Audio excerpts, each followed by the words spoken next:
What up, what up, what up? It is week 5 preview, draft for upside. I'm your host, the man from the Shark Tank, definitively known as the Hierarchy, and I'm joined with Brewery Mark. Mark, how you doing today? I'm doing good. Getting ramped up for hockey 1 week away. Well, that is exciting. I am getting ramped up for Worlds group stages. The play-ins are over, and we are getting into League of Legends Worlds on Friday. But before all of that, before the Shark Cove returns tomorrow, 8 or 9 p.m., not sure, you and I are going to run through a first look of these NFL games as we see them, questions that we have, and hopefully I can get back to not being absolutely fucking atrocious at NFL DFS. Specifically, the ones that I put in the seasonal league that we have. For whatever reason, I was really good in 2020. Like, always was able to pick my best lineup, put it in there, was in the running, seemingly thought that I had this thing figured out. And since the year has turned to 2021 and beyond, I have been absolutely terrible. I always pick my worst team.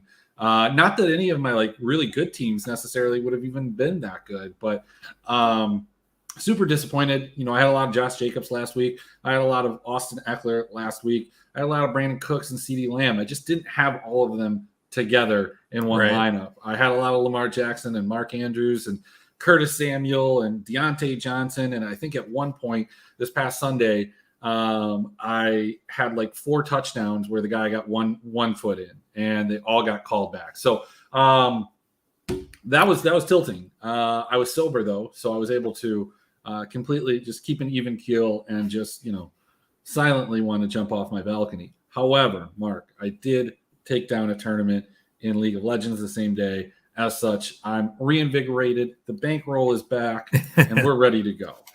That's awesome. Yeah, I do the same thing. I always put my worst lineup into that seasonal league. And the one that really got me was I had a Geno stack, had a Seattle Detroit stack, but I put Tyler Lockett in instead of DK Metcalf in the stack. I had Penny, and then I ran it back with Jamal Williams, but it just wasn't enough. Yeah, over our friends over at Pater, James McCool was talking up Geno, and I had considered it. I even mentioned it on my Sunday morning show with over at Dr. Roto. I was talking about the cheapest quarterback that I would consider. Said there was a lot of hype around Geno. Wasn't sure that I wanted to get there, and I didn't. I stuck with Lamar and Herbert, and it was okay. But obviously, any piece of that game that really wasn't Tyler Lockett was okay. I mean, I had some Jamal, I had some Josh Reynolds, and I really liked TJ Hawkinson, but I did not play him. And I just wish I had played him at the very least in the lineup that I had Eckler in. Because I had Cooks in every single lineup. I had CeeDee Lamb almost in every single lineup. And, I think the combination of those guys would have been pretty fantastic. So it was what it was. I had a lot of Seahawks defense, which looked good for, half the afternoon at least. Well, the one thing is that was a once a year type of game. We're not going to see anything like that again. A Lions 4 stack took down the Millie Maker. It was a 6 stack of that game though. I don't know, man. We might see something like that again. I mean, as the meta shifts and there's these type of games, you've got just a stud quarterback. I know that your opinion of Jared Goff has not always been the highest, but the dude's been in 3 of the top 16 high scoring games, and he's not playing defense. So the other team scoring is not his fault, but he has manned the offense for 3 of the top 16 scoring games of all time. Yeah, this new offensive coordinator the Lions have, and I'll actually give a lot of credit to Mark Brunell. He's really worked with Goff all offseason, and you can see the changes in his game. He's more focused. He's making better decisions. He's not trying to outthrow his arm, is the way I would put it. And he's becoming really efficient this year, and he's changing my mind about Jared Goff talent. Yeah, look, I think the big thing about Goff, and this has always been the case, is that Goff has been a good quarterback when he's protected. And I mean, that's the case with a lot of guys. But I mean, he becomes close to an elite quarterback when he has the protection. And, at times he hasn't. I mean, if he was in LA this year, he certainly wouldn't because Stafford's not getting any protection. But here, he has some offensive weapons. They're utilizing some of these guys in ways that they need to be. Now, I was kind of afraid that without, Amon-Ra St. Brown, without a DeAndre Swift, that offense had an opportunity at looking rather anemic. But luckily for them, they were playing against Seattle, whose defense has looked absolutely atrocious on its own, and a team that's just playing up in pace. And, it was the perfect storm. So let's get right into it. I think that this first game Thursday showdown, this is something that you're a little bit more into, but like this showdown looks absolutely atrocious. I think Jonathan Taylor has been announced out. Javonte Williams is out. So you're going to look at these two backfields that are just going to be manned by committee. There are reports that Philip Lindsay might get the majority of the carries for the Colts. And then on the Broncos side, is it Mike Boone? Is it Latavius Murray? Is it Melvin Gordon? Like I tend to believe it's still going to be Melvin Gordon, but if he drops that ball, man, all bets are off. So is Lat Murray is in Denver now? Yeah, he was signed off of the practice squad over in New Orleans. God, that guy keeps creeping up every week. Different team, right? Yep. And I don't know if Philip Lindsay is even in the pool, which just makes it even more kind of interesting. So he's probably the guy that's going to get most. I mean, look, you're looking at two running back stables, Gordon, Boone, Murray, Hines, Jackson, Lindsay. And both of these teams have shown a inability to consistently pass the ball. This just feels like a hard pass for me. Like I don't know. You're more of a showdown guy. I'll probably put a couple lineups in, but I just don't really have a lot of interest in this game personally. Yeah, this is going to be a tough one. If I wasn't so addicted to showdowns, I'd probably pass on it too. But I'll probably build a lot of lineups with defenses and slot receivers, short yardage type of guys. God, Matt Ryan just looks terrible to me. Again, I don't know if it's totally Matt Ryan. Like this offensive line has been absolutely atrocious, and it's a big part of why Jonathan Taylor hasn't been able to do anything. Like the guy's not getting holes. He's not getting the holes that he got last year. The protection hasn't been there, and it's not like they're loaded in the wide receiver position for guys for him to throw to. I mean, Matt Ryan, I think last week had a pretty admirable game, though. I mean, he threw 27 for 37, and that's the same thing the last 2 weeks, actually, as a whole. 73% completion rate. The guy's not doing bad. He's just not – this offense isn't converting at times, and I think that's a real it's the offensive line. You don't have any other way of saying it. You don't have good receivers. You don't have protection. You can't run the ball. That's how they were scoring a lot of times last year. So I don't know. I think that a lot of people are pinning this on Matt Ryan, and he hasn't looked great, but the dude's thrown for a ton. And from a fantasy standpoint, I don't think he can really ask for much more. I mean, he has 2 300-yard games, maybe a couple more touchdowns, I guess. But his price is always low enough. That's not a big deal. Yeah. I think we can kind of fast forward through this game. I need to dig into it a lot deeper, but my initial impression is probably the captain, either the quarterbacks or RB1s, and play a lot of defense. Yeah, I think where I would go is just playing on some of that. They're on the road. It's a bad situation, slow scoring, but I'm going to go to Michael Pittman. I'm going to go with Matt Ryan on the other side. I'm going to play with a little Cortland Sutton kind of run back. Yeah, I like Sutton a lot. Those are going to be my trio of guys that I would play. And I'll probably play the $3 20 max and kind of just call it, give me a little skin in the game. But let's hop over to Sunday. First game that I have up on the slate here is the Los Angeles Chargers, still on the road.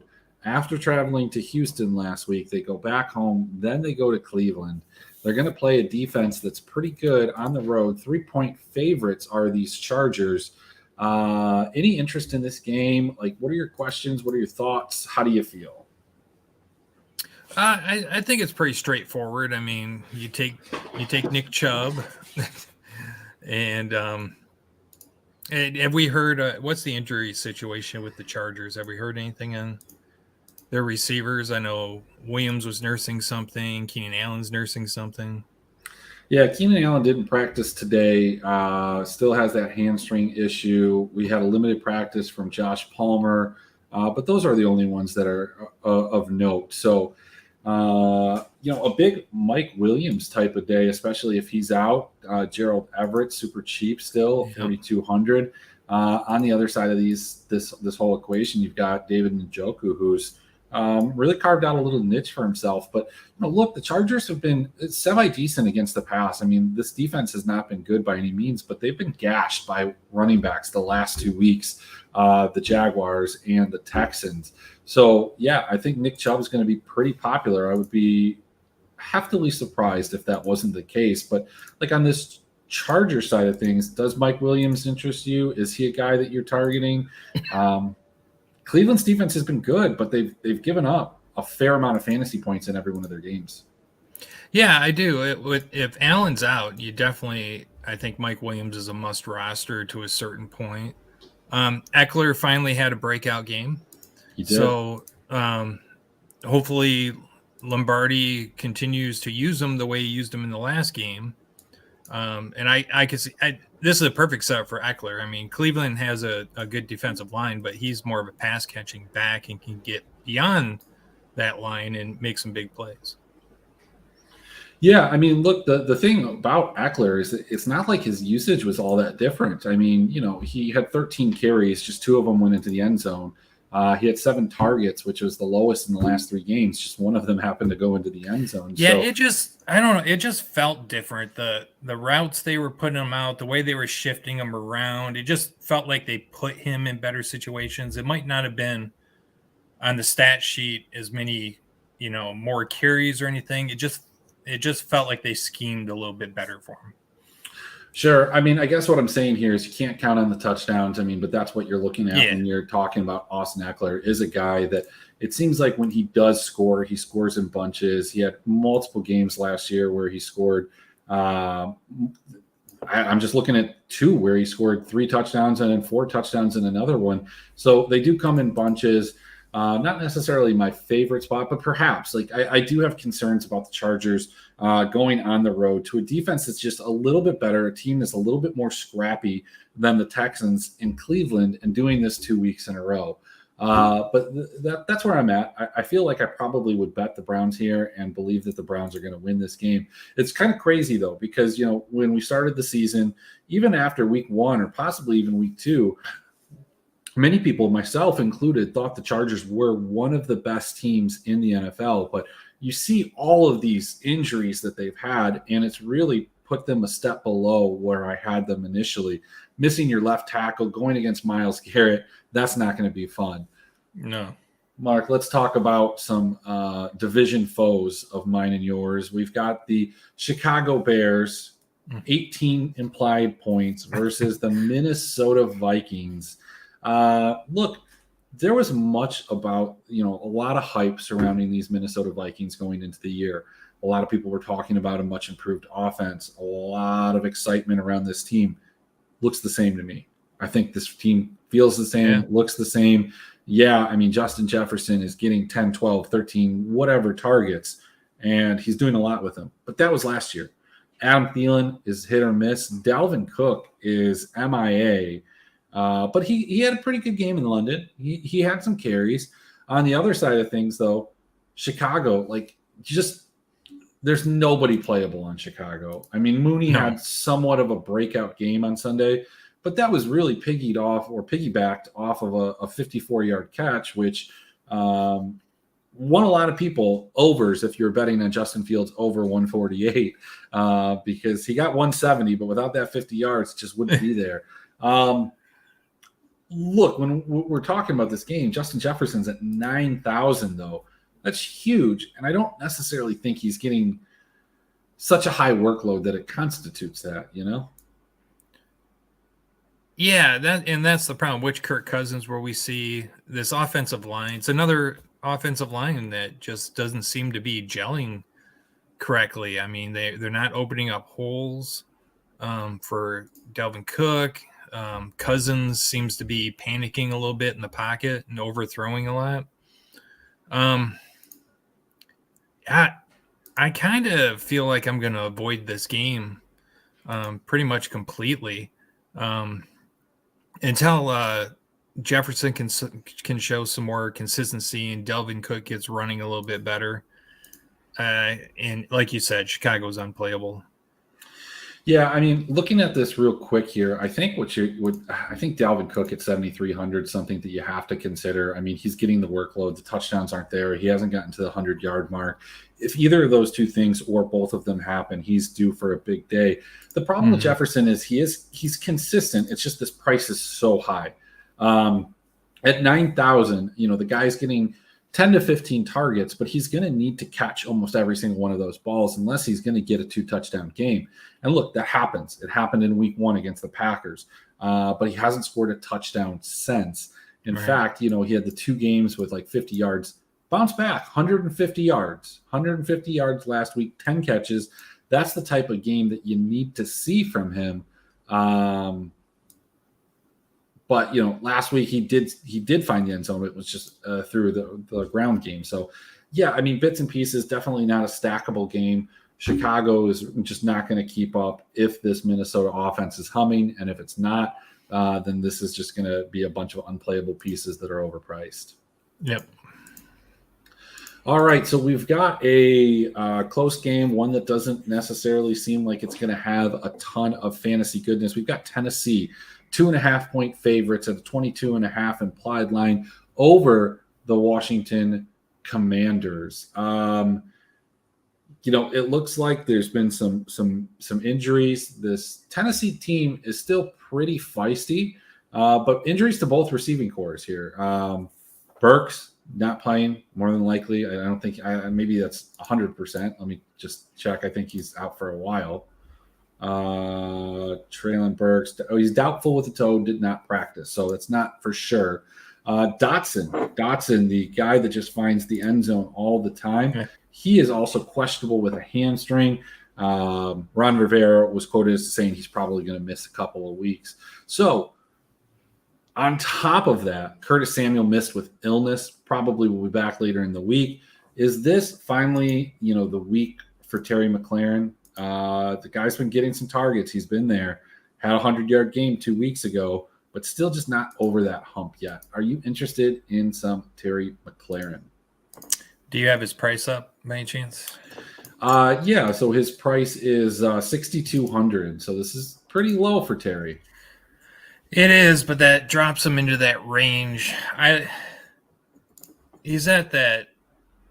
I could have some interest. Yeah, 6,200 is a pretty good price for Terry. I do tend to stay around that high 5s, low 6 range in receivers. But yeah, I guess maybe. What is shit? Go on. I lost my train of thought. Yeah, I was going to say, if you look at these two defenses, Washington's been really good against the run the last 2 weeks. Granted, they were gashed by the Lions. They were gashed by the Eagles, or gashed by the Giants, or gashed by the Jaguars too. So they were better against the Eagles. They were better against the Cowboys. But look, this Tennessee defense has stopped the run game. We think Brian Robinson might make a return. Antonio Gibson has been completely ineffective. This game is in Washington. The Commanders tend to play better there. The one thing I will say about this Tennessee defense, a strength that we kind of thought maybe going into the season of a team that neither you nor I were very high on, was going to be kind of maybe the secondary. But look, the secondary has been bad. They gave up 63 points to the Bills, past, or 71 if you count the tight end. We're talking 49, 59, 62 to the Raiders, and then 71 to the Colts. Massive points to the tight ends.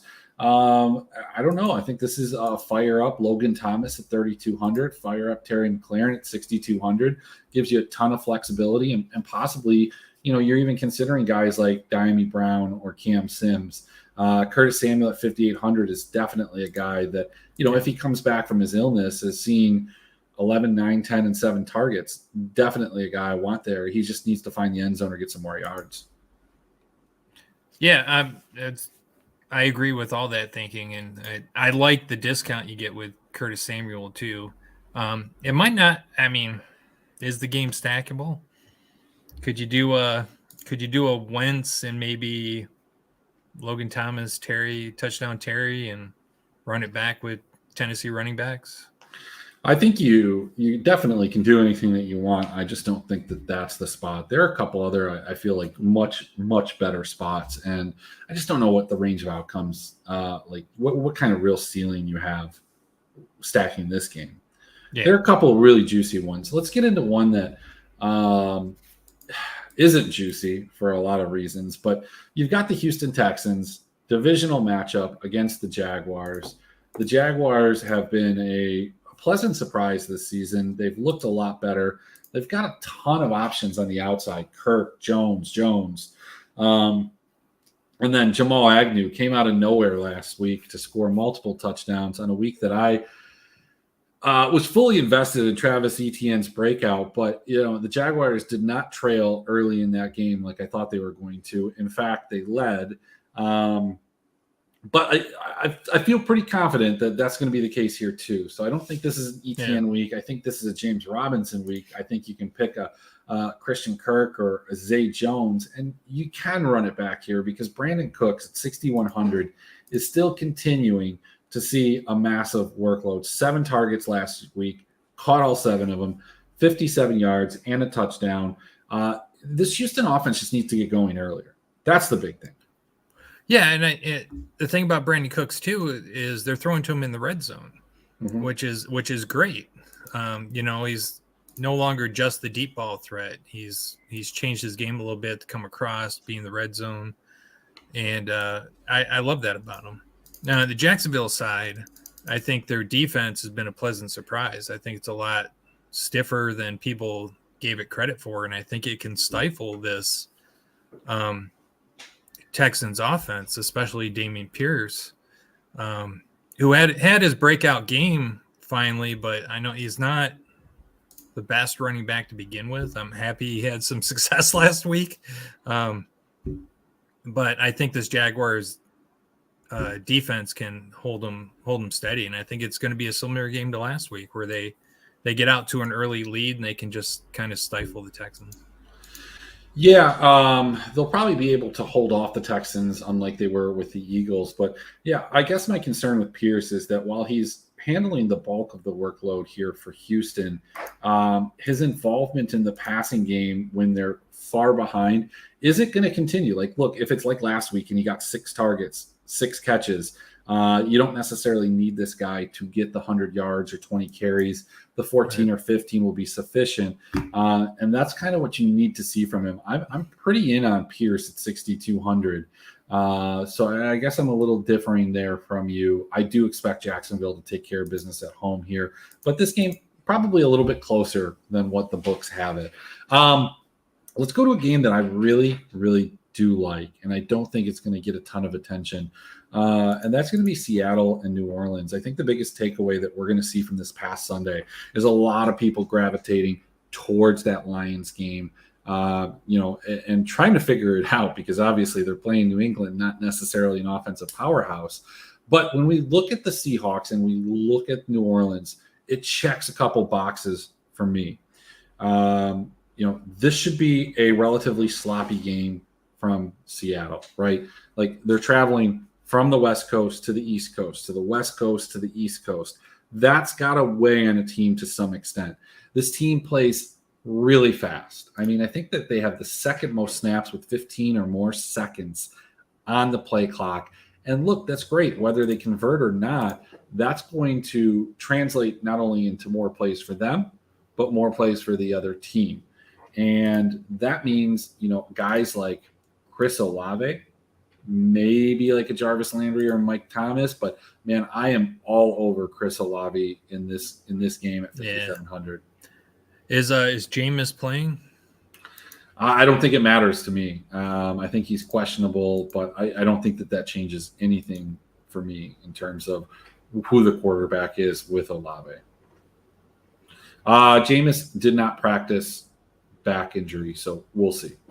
Okay, so probably the Red Rocket again, which he seemed fine throwing deep down to Olave. So yeah, you've got Olave. I think Kamara probably comes back. You've got Jarvis Landry. Both of those guys limited practice this week. They're questionable to play, but I like both of those guys. I like a stack for New Orleans, and I think you can run it back with any one of the guys from this Seattle team, whether it's Tyler Lockett or DK Metcalf.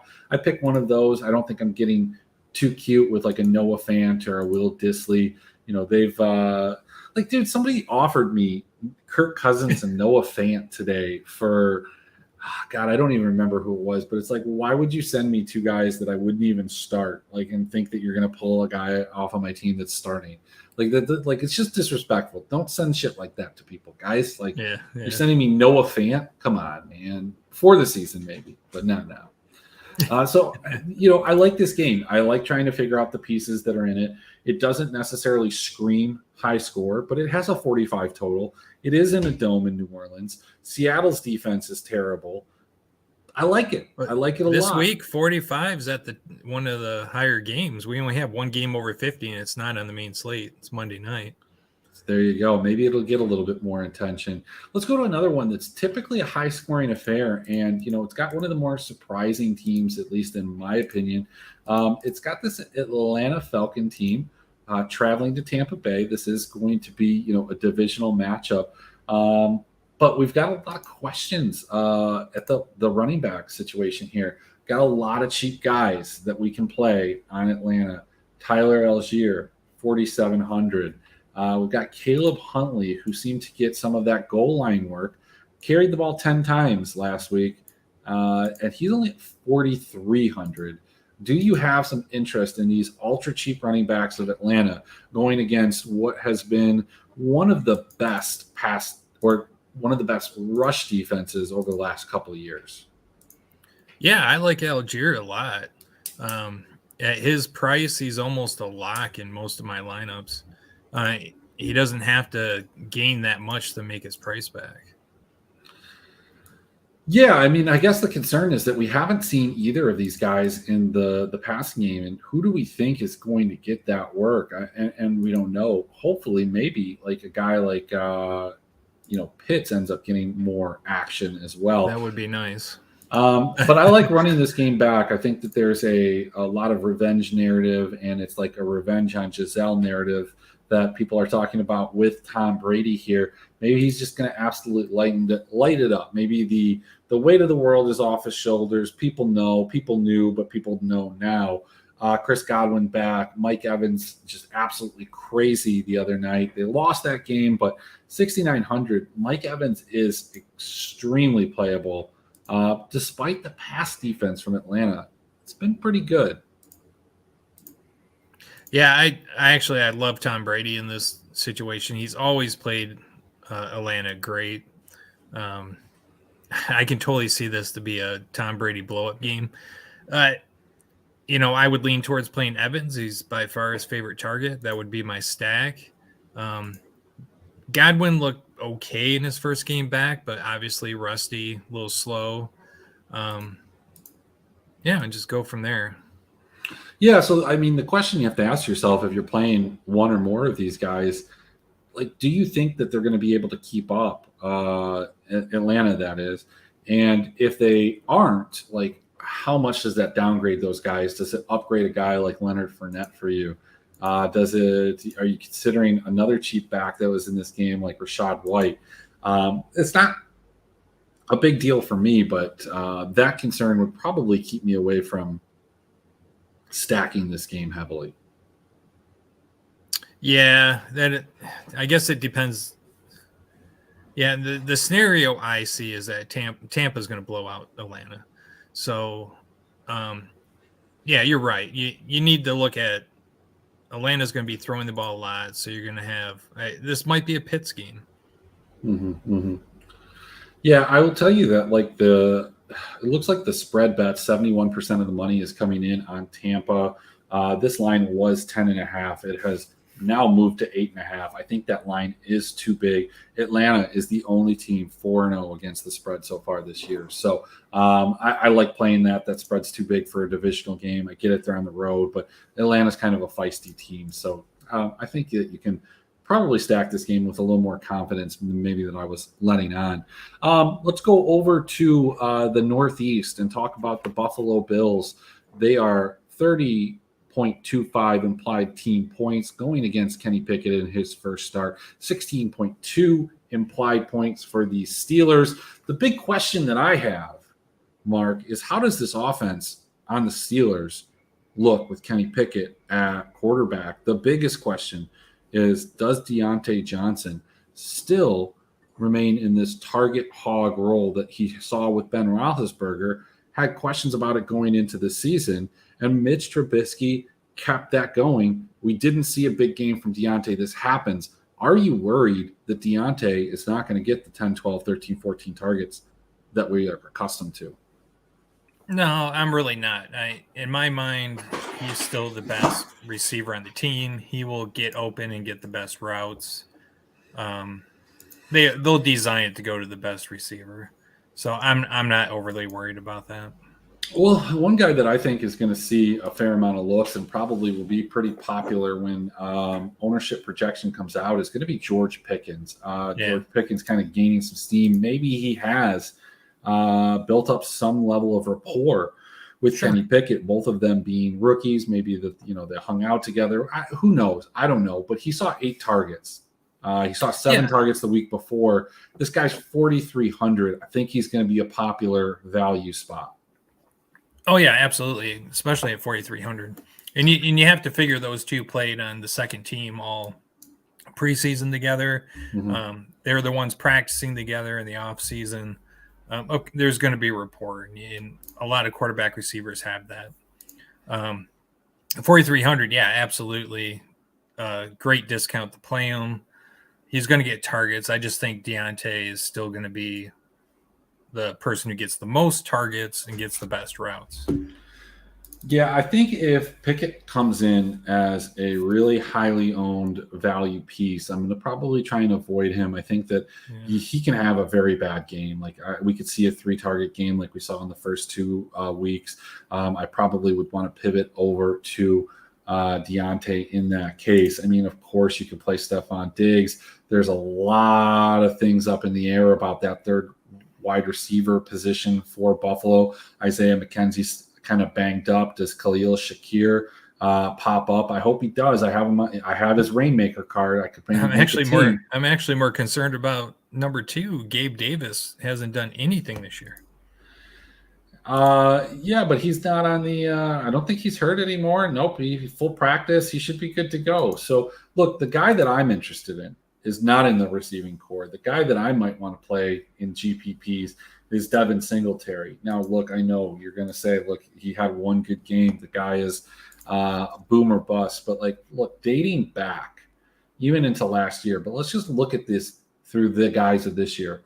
This Steelers defense has allowed 28.2, 22.8, 29.4, and 20.7 fantasy points to running backs the last 4 weeks. I will tell you that this team was one of the absolute worst at stopping running backs or in terms of allowing points last year. Multiple 30-point games, multiple 40-point games. This just feels like a spot where Devin Singletary, who has absolutely cemented himself as the premier back on this team, gets into the end zone once or twice. Maybe, get some extra rushing yards. Could he possibly get to 100? I think it's definitely a possibility. Yeah, I like that call a lot. I mean, he's definitely the workhorse back for the team now. And he catches a few balls out of the backfield. So there's a good chance he could put up a couple of touchdowns in this game. Even if he doesn't get to 100 yards rushing, I could see him getting 4 or 5 receptions to add on top of it. Yeah, I hope that we kind of see more like what we saw towards the end of last season and into the playoffs, where the guy was getting, 20 somewhere in the high teens to 20 carries. Right now, he's just not getting those carries, but they've had a really unique set of games. Baltimore, they Yeah. trailed the majority of the game. That Miami game, certainly a much different game than what they're used to. The starters only played like 2.5 quarters against Tennessee, and I think some probably pretty similar against the Rams. So, is this game script going to be a little bit different? Does this follow closer to the Titans? It is at home, but I will tell you, teams that have not covered the spread in more than 10-point favorites or 10-point dogs tend to cover that spread at like a 60% rate. So this Pittsburgh Steelers team should maybe keep it close. I don't think so. I think Buffalo rolls. Yeah. Grab a piece out of here. There's going to be somebody that has some fantasy points, and hopefully you get it right. Let's go to a game that I think is stackable. I think that this game, albeit a division game, albeit maybe not in a prime weather location, but we've got the Miami Dolphins going to the New York Jets. Now, of course, the big thing here is Teddy Bridgewater is going to be under center for Miami.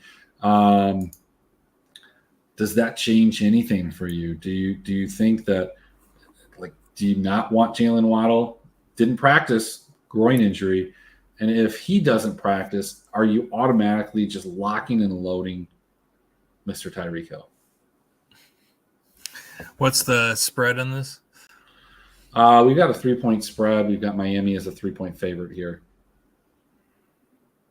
Yeah, I think you have to lock in Tyreek, right?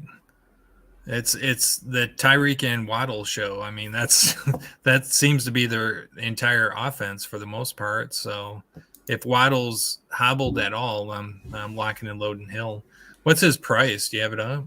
Tyreek Hill's up to $8,000. So he is. Yeah, that's tough, but look, it is. But we saw 12, 13, and 14 targets in 3 of these 4 games. Yeah. He's gone over 150 yards in 2 of those. Major touchdown threat. I absolutely love him. I mean, just to give you context, this is a Tyreek Hill that was, in mid-8s and even up to 8,900 at points last year. So his workload has not changed to what we saw. In fact, I feel like maybe they even utilize him downfield more than Kansas City did. Kansas City would find ways to get him open deep, but he became more an over-the-center type of guy and a deep decoy as that team just methodically moved down and didn't take unnecessary chances. This Miami team is a little bit more reckless. They're a little bit more young, maybe some more bravado, something to prove. I love Tyreek Hill at $8,000. If he was cheaper, the biggest problem that you'd have is everybody playing him. At this price, it makes you think twice. I think you run it back with Garrett Wilson, too. People seem to be down on Garrett Wilson, only 6 targets from Zach Wilson. But look, he's not going to get double-digit targets every week. He's at 5,200. I like playing a rookie-centric kind of approach here. I like playing a Garrett Wilson with a Chris Olave, with a George Pickens, and then I can, go ahead and grab myself a Dalvin Cook, grab myself a Tyreek Hill, grab myself some of these other pieces, that are out there.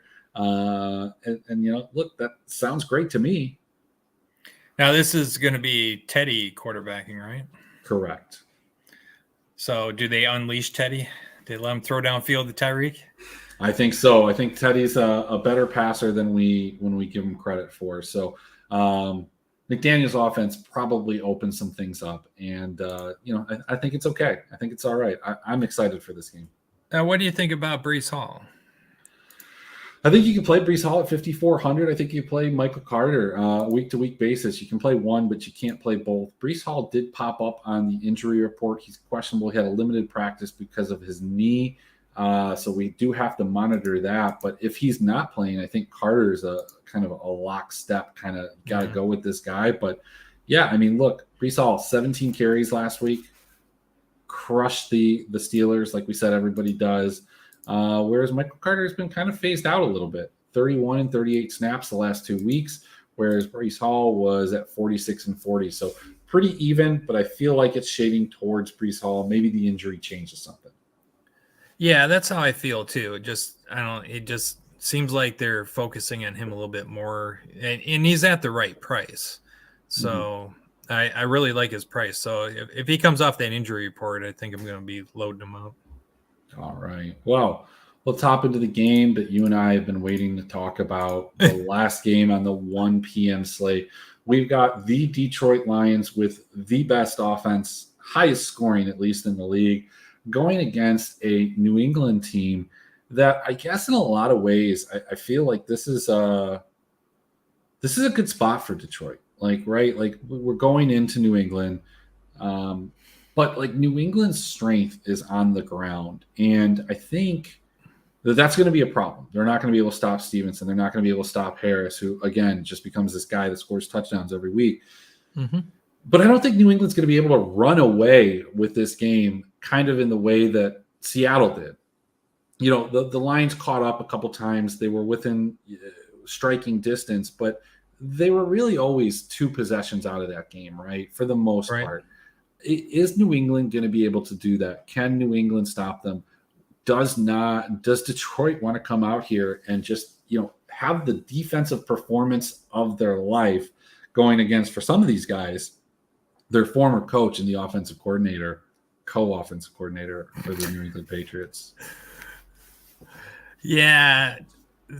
So first off, as bad as Detroit's defense is, I really don't see the New England receivers being the same caliber as like the Seattle receivers.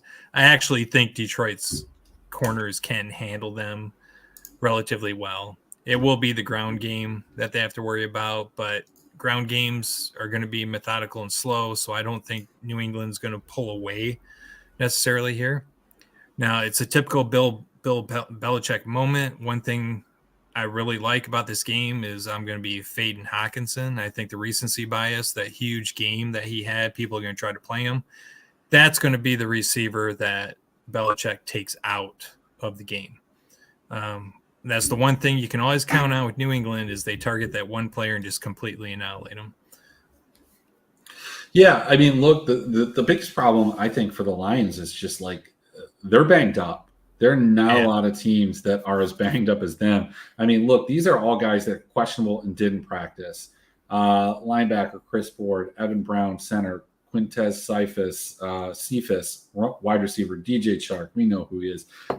Taylor Decker, TJ Hawkinson, Jonah Jackson, offensive guard, Matt Nelson, offensive tackle, Frank Ragnow, the center, Josh Reynolds, wide receiver, Amon-Ra St. Brown, and DeAndre Swift, all questionable, did not practice. A couple of those offensive guys got some limited work in, but like this offense is banged up, seemingly because they've played 6 or 7 games when you look at the amount of plays that they've run. Yeah. And I'm not worried about the offensive line guys. The Lions tend to rest them a lot more than other players just to give them kind of maintenance days off, especially like a Ragnow. But without St. Brown, without DeAndre Swift, they're still going to be hurting. I expect Hawkinson to play, but like I said, I expect him to be taken out. So we're looking at more of a Josh Reynolds type of day. Yeah, and I think that there are parts. This game's going to be probably more popular than it should be, but you look at what the Lions have been able to not do in terms of stopping teams so far this year. I think you do have to take some shots on different guys here. But sure. Like New England's defense was not good against a receiving core in Green Bay that is not good. They played very well against the Steelers, who have looked bad. They played well against the Ravens to some extent, but got gashed by Mark Andrews. They got gashed by Lamar Jackson. So some of those fantasy points that would have been attributed to other positions went into these other places and were funneled there. I like taking stabs at like Jacoby Myers if he's playing at 4,800. I don't think you can go wrong. Devontae Parker is the type of receiver that eats up the Lions, 4,700.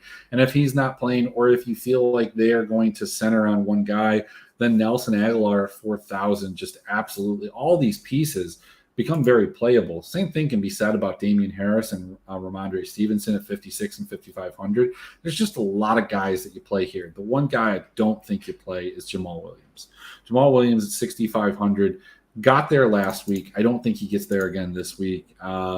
He really got there, but he scored 2 touchdowns in 3 of the 4 games. That's going to regress.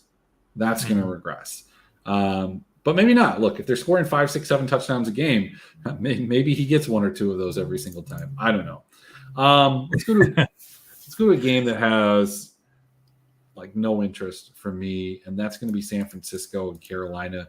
Carolina, I just don't think you can play anybody. Christian McCaffrey is too expensive. I mean, look, if you drafted him in your redraft fantasy league, you're okay with the production he's getting, especially because of the guys around him.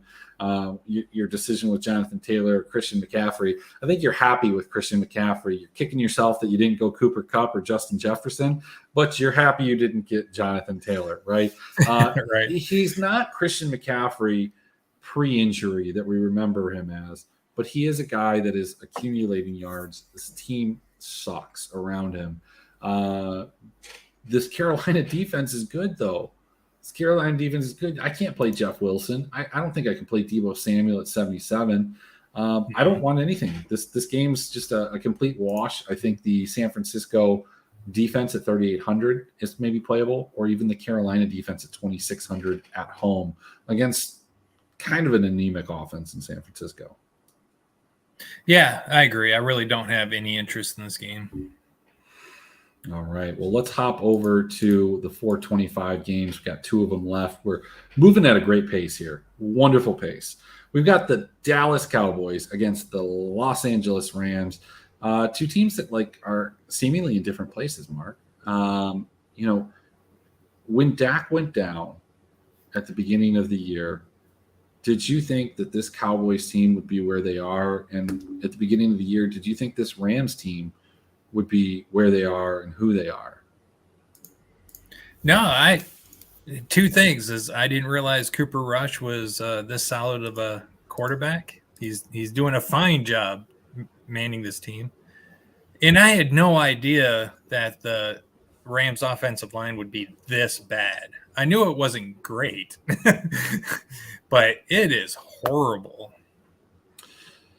Yeah, so from the Dallas perspective, I've seen some reports and people talk about how Cooper Rush is one of the smartest kind of guys. He's going to transition to an offensive coordinator at some point and do very well.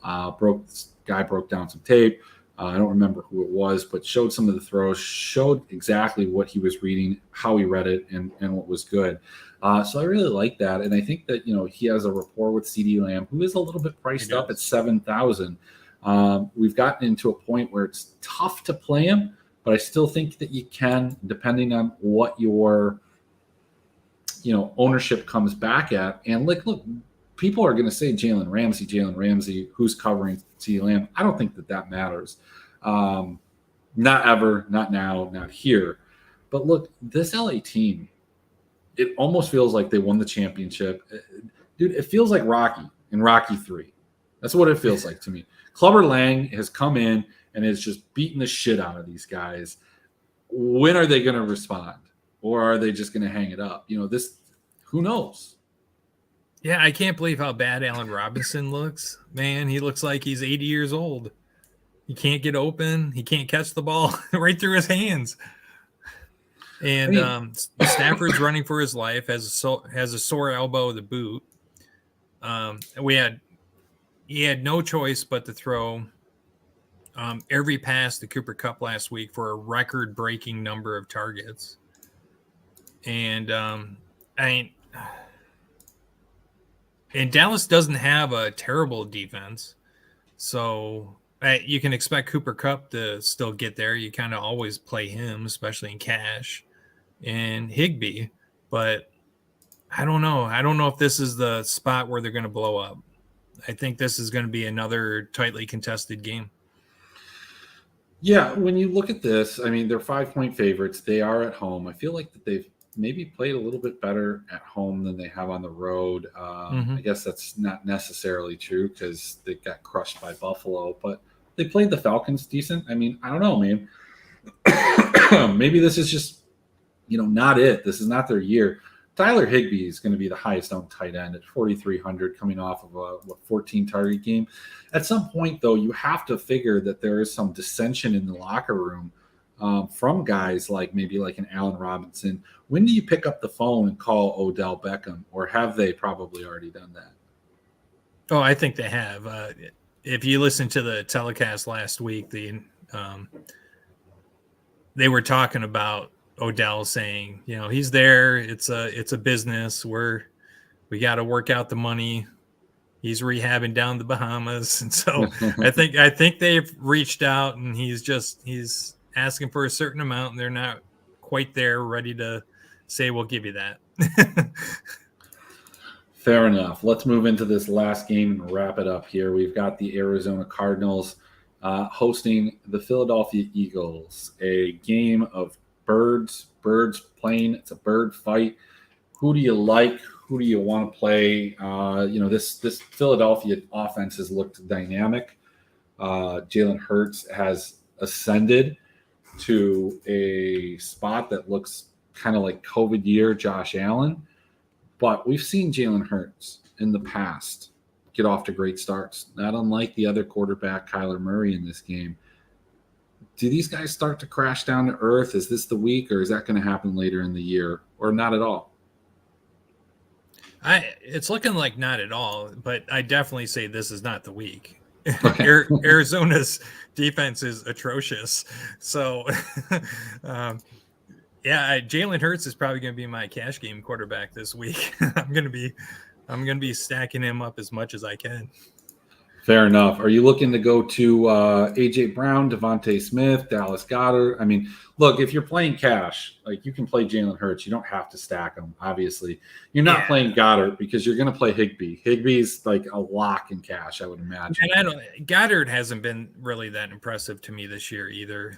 I lean if you can afford it, A.J. Brown is the obvious target, but Deontay Smith, the problem with him is it's a boom or bust with him, right? So, sure. Yeah, this might be a game he booms, so I will definitely have a couple of stacks with him. What about guys like Rondell Moore? Didn't really do a whole lot in his return, or a guy like Marquise Brown, who we were a little bit worried on the Sunday morning show over at Dr. Roto. We were concerned a little bit about what his role was going to look like with some of these other wide receivers coming back, but still no AJ Green. More than likely. Still no DeAndre Hopkins. So Marquise Brown at 7,200 has seen, 39 targets over the last 3 weeks, 11, 17, and 11. Yeah. Is this a spot that you're looking to run it back? Probably not in cash. He's pretty expensive, but GPP, I think you have to consider it, right? Yeah, I actually don't do a lot of run backs in cash. Okay. So, but definitely GPP, I would absolutely run it back with Hollywood.